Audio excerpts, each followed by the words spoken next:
রাত প্রায় ২টা বাজে। এসব প্রথমবারের মতো ঘটছিল যখন আমি রাতের এই নিস্তব্ধতায় কোমল মামির সাথে তাদের বাড়িতে একা ছিলাম। সেই সময় বাড়িতে লাইট ছিল না, ঠান্ডার মৌসুম ছিল এবং চারদিকে ভয়ানক অন্ধকার ছেয়ে গিয়েছিল।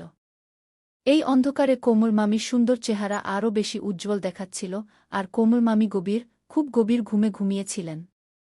মামিকে সেখানে ঘুমাতে দেখে এবং এভাবে শান্তিতে ঘুমাতে দেখে আমার মনে এক ধরনের আলোড়ন অনুভূত হল। ঠিক তখনই আমার ভেতর এক অদ্ভুত ধারণা জন্ম নিতে শুরু করল এবং সেই মুহূর্তেই আমার মাথায় একটি চিন্তা এল। তারা বলে না কি, যখন রাত অন্ধকার হয় তখন মানুষ নিজেকে নিয়ন্ত্রণ করা কঠিন হয়ে পড়ে, এবং আমার সাথেও ঠিক এমনই কিছু ঘটছিল, কারণ আমি নিজেকে নিয়ন্ত্রণ করতে পারছিলাম না। আর সেই দিনই আমি প্রথমবারের মতো কোমল মামির একাকিত্বের সুযোগ নিয়ে তাদের সাথে। আমার কোমল মামি আমার থেকে মাত্র ৮ বছরের বড় ছিলেন। আমার কোমল মামি অত্যন্ত সুন্দর এবং আকর্ষণীয় ছিলেন। তাদের বিয়ে হয়েছিল মাত্র ৩ মাস আগে, আর আমার মামা প্রায়শই বাইরে থাকতেন। আর তখন থেকেই কোমল মামি তাদের বাড়িতে একদম একা থাকতেন। ছোটখাটো বিষয়েও তিনি প্রায়শই চিন্তিত হয়ে পড়তেন। আর যখনই কোমল মামি আমাকে কল করতেন, আমি সুযোগের সন্ধানে ছুটে যেতাম, কারণ আমার কোমল মামির কথা সব সময় শুনতে আমার ভালো লাগত না। তাই সুযোগ পেলেই আমি বেশিরভাগ সময় বাড়ি থেকে বেরিয়ে যেতাম। আজও যখন আমি স্কুল থেকে ফিরে দেখলাম যে কোমল মামি বাড়িতে এসেছেন এবং মামির চেহারা বেশ চিন্তিত দেখাচ্ছিল। আমি কোমল মামিকে জিজ্ঞাসা করলাম, কি হয়েছে মামি? তখন কোমল মামি চিন্তিত হয়ে বললেন, সকাল থেকে বাড়িতে লাইট নেই, কারণ সময়মতো লাইটের বিল জমা দেওয়া হয়নি, তাই লাইনের সংযোগ কেটে দেওয়া হয়েছে। কি এ কথা বলতে বলতে কোমল মামির চোখে একদম জল চলে এল। আমি কোমল মামিকে জিজ্ঞাসা করলাম, আপনি লাইটের বিল জমা কেন করাননি? মামি বললেন, আলোক, তুমি তো জানো যে তোমার অজয় মামা প্রায়শই শহরে থাকেন। আমি এখানে একদম একা থাকি এবং পুরো বাড়ি একা কিভাবে সামলাই? সম্ভবত আমি লাইটের বিল কোথায় রেখে ভুলে গিয়েছি, তাই জমা দেওয়ার কথা মনে থাকেনি এবং লাইন কেটে দেওয়া হয়েছে। কোমল মামির কথা শুনে আমি মামিকে সান্ত্বনা দিলাম এবং বললাম, মামি, আপনি আমার সাথে চলুন, আমি আপনার লাইট বিল জমা দেওয়ার কোনো উপায় বের করে দেব। তাহলে আপনার বাড়িতে লাইটও চলে আসবে। এসব শুনে কোমল মামি খুব খুশি হয়ে গেলেন এবং আমি ক্ষুধার্ত, তৃষ্ণার্ত অবস্থায় কোমল মামির সাথে বেরিয়ে পড়লাম। আমি কোনো না কোনোভাবে মামির লাইট বিল জমা করে দিলাম। এরপর ফেরার পথে কোমল মামি আমাকে তাদের বাড়িতে নিয়ে গেলেন। রাত বেশ গভীর হয়ে যাচ্ছিল এবং চারদিকে অন্ধকার ছড়িয়ে পড়ছিল, আর তখনও লাইট আসেনি। যখন আমরা বাড়িতে ঢুকলাম তখন আমরা কিছুই দেখতে পাচ্ছিলাম না। আমি তাড়াতাড়ি আমার ফোনের ফ্ল্যাশলাইট জ্বালালাম এবং অন্ধকারে হঠাৎই আমার নজর কোমল মামির দিকে পড়ল। তখনই আমার মনে একটি চিন্তা এল। আমি কোমল মামিকে বললাম, আপনি বেডরুমে গিয়ে বসুন, আমি দেখি বিদ্যুতের জন্য কোনো ব্যবস্থা করতে পারি কি না। কোমল মামি বললেন, আলোক, আমার অন্ধকারে খুব ভয় লাগে, তাই তো তোমাকে আমার সাথে নিয়ে এসেছি। এ কথা শুনে আমি খুব স্নেহের সাথে কোমল মামির মাথায় হাত রাখলাম এবং বললাম, মামি, আপনি দুঃখিত হবেন না, এখন আপনি আপনার বাড়িতে একা নন। আমি কোমল মামির হাত ধরে তাদের বিছানায় বসিয়ে দিলাম এবং মামিকে বললাম, আমি কিছুক্ষণের মধ্যে ফিরে আসছি, আপনি খুব আরামে বসুন। আমি যখন রুম থেকে বেরোতে যাচ্ছিলাম তখন কোমল মামি অন্ধকারে ভয়ে আমার হাত একদম শক্ত করে ধরে ফেললেন এবং আমার গলা জড়িয়ে ধরে আজও মামার কথা বলতে বলতে কোমল মামি একদম কেঁদে ফেলতেন। আমি তাড়াতাড়ি উঠে কোমল মামিকে জড়িয়ে ধরে বললাম, তার দুঃখিত হওয়ার কোনো দরকার নেই, আজও মামা এমন কিছু করবেন না। কোমল মামি আমার গলা জড়িয়ে ধরে হাউমাউ করে কাঁদতে লাগলেন, আর আমি সেই সময়ের অপেক্ষায় ছিলাম যখন কোমল মামি গভীর ঘুমে আচ্ছন্ন হবেন, যাতে আমি আমার পরিকল্পনা সম্পূর্ণ করতে পারি। কিছুক্ষণ পর আমি দেখলাম মামি গভীর ঘুমে চলে গেছেন। সবুজ রঙের শাড়িতে ঘুমন্ত মামি দেখতে পরীর মতো লাগছিল, আর তাকে দেখে আমার মন একদম নিয়ন্ত্রণ হারিয়ে ফেলছিল। আমি যত দ্রুত সম্ভব আমার উদ্দেশ্য সাধন করতে চেয়েছিলাম, আর তারপর আমি কোমল মামির একাকিত্বের পুরো সুযোগ নিতে চেয়েছিলাম। সেই পুরো রাত আমি কোমল মামির বাড়িতেই কাটালাম। মামি পাউডারের প্রভাবে খুব গভীর ঘুমে ছিলেন, আর আমি সেই সুযোগে আমার ইচ্ছা পূরণ করলাম। সকালে আমি নিজেকে খুব ক্লান্ত অনুভব করছিলাম, আর তারপর আমি কোমল মামির বিছানায় শুয়ে পড়লাম। সকালে চোখ খুলে দেখলাম কোমল মামি উঠে গেছেন আর খুব রেগে আমার দিকে তাকিয়ে আছেন। আমি জিজ্ঞেস করলাম, কি হয়েছে মামি, আপনি আমাকে এভাবে তীর্যক দৃষ্টিতে কেন দেখছেন? এক মুহূর্তের জন্য আমার মনে হল, কোমল মামি কি জানতে পেরেছেন যে আমি গত রাতে তার সাথে কি করেছি? কোমল মামি বললেন, অর্ধেক দিন চলে গেছে আর আলোক, তুমি এখনো ঘুমোচ্ছ? তাড়াতাড়ি উঠো আর বাড়ি চলে যাও, দিদি তোমার জন্য চিন্তা করছেন। আমি একটু মুখ ভার করে বললাম, এখন বাবা আমার থেকে কি কাজ নেবেন? শুধু এটা সেটা কাজ বলে বিরক্ত করেন। আমি কি কারো বাড়ি গেছি? আপনি তো আমার মামি। এ বলে আমি কোমল মামির হাত ধরে টেনে আমার পাশে বসালাম। কোমল মামি বললেন, বেশি আদর দেখানোর দরকার নেই, আমি সব জানি। রাতে তুমি আমার বিছানায় কেন ঘুমিয়েছিলে আলোক? তুমি আমার সাথে একদম ভালো করনি। আমার বাড়িতে আরও রুম আছে, না হয় তুমি লবিতে ঘুমাতে পারতে। কোমল মামির কথা শুনে আমি লজ্জায় মাথা নিচু করে ফেললাম, মনে হলো মামি শুধু এতটুকুই জানেন। আমি তার কথা উপেক্ষা করে উঠে গেলাম গোসল করতে, আর যখন বাড়ি ফিরলাম মা খুব রেগে বসেছিলেন। মা বললেন, আলোক তুমি এতদিন কোথায় ছিলে, আজ ফিরেছ? আমি মাকে বললাম, কোমল মামি অন্ধকারে খুব ভয় পেয়েছিলেন, তাই বাড়ি আসিনি। এখন সকালে মামির বাড়িতে লাইট চলে এসেছে, এখন কোমল মামি আর দুঃখিত হবেন না। মা বললেন, আলোক তোমার কোমল মামির ছোট ছোট বিষয় নিয়ে দুঃখ করার অভ্যাস হয়ে গেছে। কোমল মনে করেন আজও ভাইজা মুম্বাই যে আরেকটি বিয়ে করেছেন।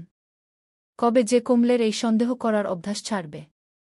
কোমলের স্বামী আজও মুম্বাইয়ে টাকা কামানোর জন্য এত পরিশ্রম করেন, আর কোমল চান তার স্বামী সবসময় তার সাথে ফোনে লেগে থাকুক। মা কোমল মামির আচরণে খুব অভিযোগ করতেন, আর আমি মায়ের কথা শুনে শুধু মাথা নাড়ছিলাম। এমনি করে 3 দিন কেটে গেল, আর আমার আবার কোমল মামির বাড়ি যাওয়ার কোনো উপায় হচ্ছিল না। আমার মন খুব খারাপ ছিল যে কিভাবে মামির বাড়ি যাব। তারপর 3 দিন পর যখন আমি বন্ধুদের বাড়ি থেকে ফিরছিলাম, দেখলাম মা চিকেন বানাচ্ছেন। আমি ইচ্ছে করে মায়ের সামনে বললাম, কোমল মামি চিকেন খেতে খুব পছন্দ করেন। মামির বাড়ি 4 কিলোমিটার দূরে, কাছে হলে নিয়ে যেতাম। মা কোমল মামির উপর খুব অভিযোগ করতেন, কিন্তু মা তাকে খুব ভালোবাসতেনও। এ কথা শুনে তারও একটু দয়া হলো যে মামি তো চিকেনের দিওয়ানা। মা একদম বলে উঠলেন, কোমল মামির বাড়ি তেমন দূরে নয়, আলোক গাড়ি নিয়ে যাও, 1 মিনিটও লাগবে না, আর তোমার কোমল মামিকে দিয়ে আসো। আমি আমার সুযোগের সন্ধানে ছিলাম, ইচ্ছে করে একটু অনিচ্ছা দেখিয়ে বললাম, ঠিক আছে মা, আপনি বেঁধে দিন, আমি মামিকে চিকেন দিয়ে আসি। মা তাড়াতাড়ি টিফিন প্যাক করে দিলেন, আমার মন খুশিতে ভরে গেল। আমি কোমল মামির বাড়ি পৌঁছালাম, মামি রান্না করতে যাচ্ছিলেন, চিকেনের টিফিন দেখে তিনি খুব খুশি হলেন, আর আমাকেও খেতে বললেন। আমি সঙ্গে সঙ্গে তার সাথে বসে গেলাম, আর আমরা দুজনে মিলে চিকেন খেলাম। আমি কফির অর্ডার দিলাম, আমি তো আমার বাড়ি ফিরে যাওয়ার কোনো চিন্তাই করছিলাম না। বেশ কিছুক্ষণ পান করার পর আমরা মোবাইলে গেম খেলা শুরু করলাম। আমি ফোন করে মাকে বলেছিলাম যে কমল মামি আমাকে জোর করে তার বাড়িতে আটকে রেখেছে, যদিও কমল মামি আমার সাথে এমন কোনো কথা বলেনি। আমি মামিকে বললাম, আপনি দিন দিন এত পাতলা হয়ে যাচ্ছেন, আপনি বেশি করে খাবার পানি খান না কেন? কমল মামি বললেন, রোজ জুস খাওয়ানোর মতো কেউ নেই। আমি কমল মামিকেও বললাম, ঠিক আছে, এখন থেকে এই দায়িত্ব আমার। তারপর আমি আনার জুস এনে নিজে মামিকে দিলাম এবং তাতে নেশার পাউডার মিশিয়ে কমল মামিকে দিয়ে দিলাম। কমল মামি খুব স্নেহের দৃষ্টিতে আমার দিকে তাকিয়ে বললেন, আলোক, তোমার মতো ছেলে সবার হওয়া উচিত। তোমার অজয় মামা এখানে নেই, কিন্তু তুমি আমার এত খেয়াল রাখো যে এখন আমার আর তেমন সমস্যা হয় না। নইলে আমি বসে বসে ভাবতাম, তোমার মামা ছাড়া আমার সময় কিভাবে কাটবে। কি মামির কথা শুনে আমি হালকা করে হেসে দিলাম। কমল মামি কি জানতেন যে আমার এই সাহায্যের পিছনে কি উদ্দেশ্য লুকিয়ে আছে? আমি তো সবসময় সুযোগের খোঁজে থাকতাম। কমল মামি যখন সেই জুস খেলেন, যাতে আমি নেশার পাউডার মিশিয়েছিলাম, কিছুক্ষণ আমরা মোবাইল চালালাম, তারপর মামি তার রুমে গিয়ে খুব গভীর ঘুমিয়ে পড়লেন। আর আমি আবারও সুযোগ পেয়ে গেলাম। আমি সারা রাত সেই সুযোগের পুরো ব্যবহার করলাম। সকালে খুব ক্লান্তি অনুভব করায় আমি শুয়ে পড়লাম। তখন কমল মামির সেই আগের কথা মনে পড়ল। আমি ইচ্ছে করে সেখান থেকে উঠে নিচে চাটাই পেতে শুয়ে পড়লাম, যাতে কমল মামির কোনো সন্দেহ না হয়। পরের দিনও আমি সকালে অনেক দেরি করে উঠলাম। যখন উঠলাম, কমল মামিও আমার সাথে উঠে পড়লেন। মামি বললেন, আলোক, তুমি রাত এখানে আমার বাড়িতেই কাটিয়ে দিয়েছ? তোমার মা খুব চিন্তিত হবেন। আমি বললাম, না মামি, আমি মাকে ফোন করে বলেছি, তাদের কোনো টেনশন নেই। মা নিশ্চিন্তে বাড়িতে আছেন। আমি বললাম, আপনার কারো সঙ্গ পাওয়া গেছে? নইলে মা সবসময় এই ভেবে দুঃখিত থাকতেন যে কমল একা বাড়িতে কিভাবে সময় কাটাচ্ছেন। দুপুরের দিকে প্রায় 1টার সময় আমি বাড়ি ফিরে এলাম। মা আমাকে বললেন, আলোক, তুমি তোমার পড়াশোনায়ও একটু মন দাও, নইলে তুমি তোমার কমল মামির চাকর হয়ে যাবে, আর তোমার পুরো জীবন নষ্ট হয়ে যাবে। আমি মাকে বললাম, মা, আপনি কি ধরনের কথা বলছেন? সে আপনার ভাইয়ের স্ত্রী, গরিব, একা থাকেন। যদি আমরা মামির কিছু কাজে লাগতে পারি, তাতে কি ক্ষতি? এখন আমি ঠিক করেছি যে আমি প্রতিদিন রাতে কমল মামির বাড়ি যাব, যাতে তার পাশে থাকতে পারি। আশেপাশের প্রতিবেশীরা বলেছে যে এখন কমল মামির গ্রামে অনেক চুরি হচ্ছে। আমার কথা শুনে মা আরও দুঃখিত হলেন এবং আমাকে বললেন, আলোক, ঠিক আছে, তুমি রোজ রাতে তোমার কমল মামির বাড়ি যাও, কিন্তু সকালের সময়মতো ফিরে আসবে। তোমার স্কুলের ছুটিতে তোমার বাবা খুব রেগে যান। আমি মাকে প্রতিশ্রুতি দিলাম যে আমি সকালের সময়মতো বাড়ি ফিরে আসব অথবা কমল মামির বাড়ি থেকে সরাসরি স্কুলে চলে যাব, তাহলে পড়াশোনারও ক্ষতি হবে না। আমি কমল মামির মাথায়ও এই কথা ভালো করে ঢুকিয়ে দিয়েছিলাম যে তার গ্রামে এখন লুটেরা চোর বেশি ঘুরছে। আমি তাকে এমন কিছু গল্প শুনিয়েছিলাম যাতে কমল মামিও খুব ভয় পেয়ে গিয়েছিলেন। আমি প্রতিবার আনার জুস নিয়ে কমল মামির বাড়ি পৌঁছে যেতাম, নিজে সেই জুসে নেশার পাউডার মিশিয়ে তাকে দিতাম, এবং তারপর কমল মামি গভীর ঘুমে পড়লে আমি আমার সুযোগের সদ্ব্যবহার শুরু করতাম। এখন আমি আমার এই কাজে খুব খুশি ছিলাম। আমি খুব সহজেই কমল মামিকে বোকা বানিয়ে দিতাম। মামি এখন প্রতিরাতেই আমাকে তার বাড়িতে থাকতে বলতেন, এবং এখন মায়েরও কোনো টেনশন ছিল না, কারণ আমি নিয়মিত স্কুলে যেতে শুরু করেছিলাম। কিন্তু এটা আমার জন্য খুব কঠিন হয়ে পড়ছিল যে রাতে এত পরিশ্রমের পর আমাকে সকালে খুব তাড়াতাড়ি উঠতে হতো। একদিন কোনোভাবে কমল মামির আমার উপর সন্দেহ হল। সেই রাতে আমি জুস নিয়ে মামির রুমে গেলে কমল মামি বললেন, আলোক, আমার এখন কিছু অদ্ভুত লাগছে। মনে হচ্ছে আমি রাতে নেশার অবস্থায় খুব গভীর ঘুমে পড়ে যাই এবং একবারও রাতে উঠি না, যদিও আগে এমন হতো না। আর আজ দুপুরে সাফাই করার সময় যখন আমি ডাস্টবিনে আবর্জনা ফেলতে গেলাম, তখন আমি এমন একটি প্যাকেট পেলাম, যা দেখে আমি হতবাক হয়ে গেলাম। কমল মামির কথা শুনে আমার শরীরের রক্ত যেন জমে গেল। যখন ওটা শুরু হলো, আমি একদমই বুঝে গেলাম চাচি কি দেখেছেন। কিন্তু তবুও আমি নাদান সাজার নাটক করলাম এবং কমল মামিকে জিজ্ঞাসা করলাম, মামি, কি হয়েছে? আপনি এমন কি দেখেছেন যা আপনাকে চিন্তায় ফেলেছে? প্রথমে কোমল মামি তীর্যক দৃষ্টিতে আমাকে দেখলেন, তারপর নাসূচক মাথা নাড়লেন, যেন এমন কিছুই হয়নি। আমি আবার জিজ্ঞাসা করলাম, মামি, কি হয়েছে?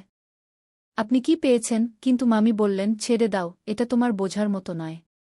তুমি এখনও একদম ছোট বাচ্চা। কি এ বলে কোমল মামি আনারসের জুসের গ্লাস শেষ করে ফেললেন এবং আমার সাথে কথা বলতে শুরু করলেন। আমি মনে মনে খুশিতে ফুলে উঠলাম।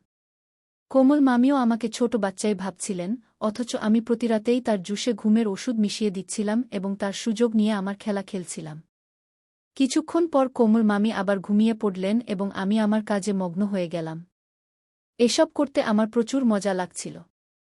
আমি কখনো ভাবিনি যে এত সহজে সব পেয়ে যাব। কোমল মামি সম্পূর্ণ আমার জালে আটকে গিয়েছিলেন। তিনি কখনো আমার উপর সন্দেহ করেননি, আর বুঝতেও পারেননি যে আমি তার জুসে ওষুধ দিচ্ছি। কিন্তু একদিন কোমল মামি বললেন, দুপুরে পাশের আঁটি এসেছিলেন, তিনি খুব অদ্ভুত কথা বলছিলেন।